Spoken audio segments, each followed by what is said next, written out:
Hello students, I am question and welcome to YouTube channel study my way. तो आज हम देखने वाले हैं कि 12th का जो सिलेबस है हमारा, उसके हिसाब से आपको करवाने वाले हैं पहला चैप्टर, दूसरा, सारे चैप्टर जो भी होंगे जो कि बोर्ड के लिए इम्पोर्टेंट है। हम देखते हैं पहला चैप्टर हमारे यहाँ पर क्या है। तो पहला जो चैप्टर है इसमें Coulomb's law and electric field. पहला चैप्टर का नाम है Coulomb's law and electric field. सबसे पहले हमें कूलॉम्स लॉ इलेक्ट्रिक फील्ड पढ़ने के लिए सबसे पहले हम याद रखेंगे कि इलेक्ट्रिक चार्ज क्या होता है। पूरे चैप्टर को पढ़ने के लिए सबसे पहले इलेक्ट्रिक चार्ज पता होना चाहिए। तो इलेक्ट्रिक चार्ज की बात करता हूँ। If anybody rubbed by an object then a field is produced from charge. कोई भी बॉडी, किसी भी बॉडी को हम घिसते हैं, रब करी जाती है तो उस पर एक एनर्जी प्रोड्यूस होती है। वो एनर्जी जो प्रोड्यूस होती है उसको हम क्या बोलते हैं? इलेक्ट्रिक चार्ज के कारण। किसके कारण होती है? इलेक्ट्रिक चार्ज के कारण वो एनर्जी होती है, प्रोड्यूस होती है। यहाँ हमारे दो टाइप के चार्ज होते हैं, एक होता है पॉजिटिव चार्ज, एक होता है नेगेटिव चार्ज। दो टाइप के चार्ज होते हैं, पॉजिटिव चार्ज और नेगेटिव चार्ज। इसके बाद क्या? Same charges repel each other while unlike charges attract each other.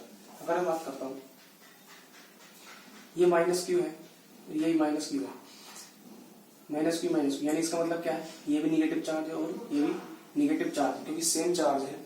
तो ये जो फोर्स लगेगा, इन दोनों का फोर्स जो है एक दूसरे के अपोजिट लगेगा, एक दूसरे के अपोजिट होगा। यानी ये क्या होंगे? एक दूसरे के दूर जाएंगे। अगर सेम चार्ज है तो क्या होंगे? एक दूसरे के दूर जाएंगे, यानी एक दूसरे को पीछे ढकेलेंगे। अगर यहाँ पे मैं कर दूं प्लस है और ये माइनस है, अगर प्लस माइनस कर दूं तो ये क्या होगा? अट्रैक्ट करेंगे एक दूसरे को, करेंगे अट्रैक्ट करेंगे। तो इसका मतलब क्या है? सेम चार्जेस क्या करते हैं? रिपेल करते हैं। रिपेल का मतलब होता है दूर हटना। और वाइल अनलाइक चार्जेस, यानी अपोजिट चार्ज होंगे वो एक दूसरे क्या करते हैं? अट्रैक्ट करते हैं। ये भी लाइन आ गई होगी। दूसरा में देखता हूँ, द फोर्स ऑफ अट्रैक्शन और repulsion between two charges are called Coulombian force. तो इन दोनों के बीच में जो फोर्स हम लगा रहे हैं, जो अट्रैक्शन फोर्स है जो अट्रैक्ट करने के लिए, और जो रिपल्सन फोर्स है दूर जाने के लिए, उस फोर्स को क्या करते हैं हम? कूलम्बियन फोर्स। क्या कहलाता है? कूलम्बियन फोर्स। और यूनिट क्या होती है इसकी? कूलम। इलेक्ट्रिक चार्ज की यूनिट क्या होती है? कूलम। तो ये आपने देखा।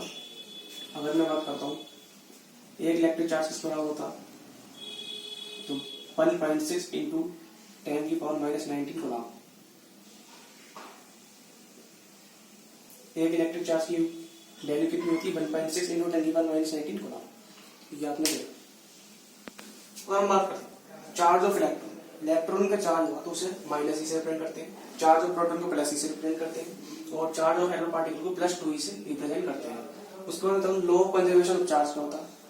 तो it means charge can neither be created nor be destroyed. This is low conservation of charge. यानी चार्ज को ना तो हम क्रिएट कर सकते ना ही हम उसको डिस्ट्रॉय कर सकते। वो चार्ज होता है फॉर्म करने के लिए, ना तो हम इसे क्रिएटेड ना तो क्रिएट कर सकते हैं, ना तो इसे डिस्ट्रॉय कर सकते हैं। ये क्या कहलाता है? आपका law of conservation of charge. तो आज हम देखते हैं कूलम्ब्स लॉ क्या होता है। तो यहां हम देखते हैं कूलम्ब्स लॉ। कूलम्ब्स लॉ क्या होता है? अगर मैं बात करूं, कोई भी फील्ड है, उसमें कोई चार्ज है, एक चार्ज Q1 है, एक चार्ज Q2 है। क्या कोई भी ऑब्जेक्ट है उसमें कोई चार्ज है, एक चार्ज Q1 है, एक चार्ज Q2 है।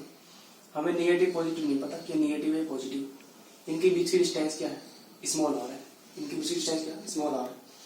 तो इन दोनों चार्ज के लिए जो फोर्स होगा वो क्या होगा, उसे हम कूलम्ब्स लॉ से डिफाइन करते हैं। क्या कूलम्ब्स लॉ का मतलब ही क्या है कि हम फोर्स कैसे निकालेंगे?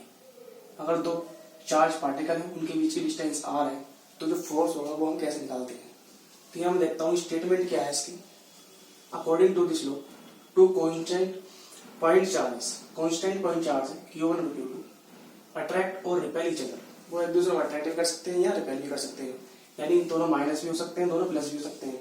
तो दोनों कंडीशन है विद ए फोर्स। क्या होगी? फोर्स के द्वारा, which is directly proportional to the product charges and inversely proportional to the square of the distance between them.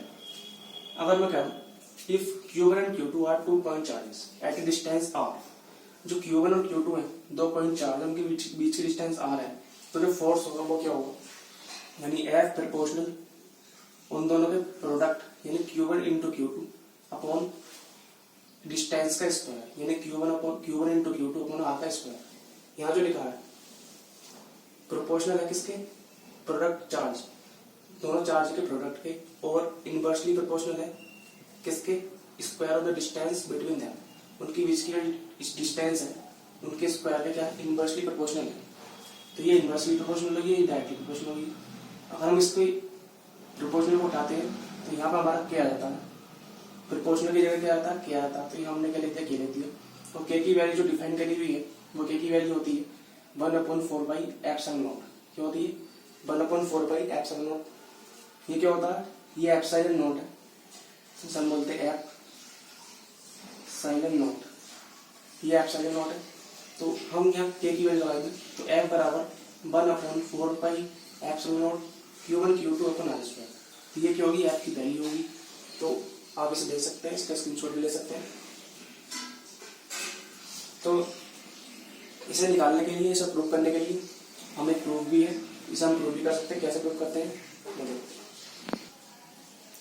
इसका खुला का प्रूफ हम अपनी अगली वीडियो में देखते हैं कि इसके प्रूफ हम कैसे कर सकते हैं। तो अपनी बोर्ड की तैयारी जारी रखिए और हमारी वीडियोस देखते रहिए। बहुत धन्यवाद।